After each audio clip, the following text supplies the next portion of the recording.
Intermediate second year physics important question. So section C నుండి 19th క్వశ్చన్లో waves lesson నుండి questions అడుగుతారు. ఈ వేవ్స్ లెసన్లో టోటల్గా 5 క్వశ్చన్స్ ఉన్నాయి.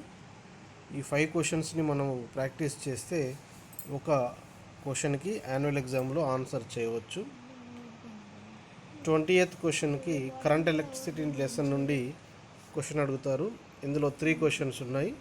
ఈ 3 క్వశ్చన్స్ని మనం బాగా ప్రాక్టీస్ చేస్తే ఒక క్వశ్చన్కి ఆన్సర్ చేయవచ్చు ఎగ్జామ్లో. సో 21 క్వశ్చన్ కింద న్యూక్లియై లెసన్ నుండి క్వశ్చన్స్ అడుగుతారు. ఇందులో 2 క్వశ్చన్స్ ఉన్నాయి.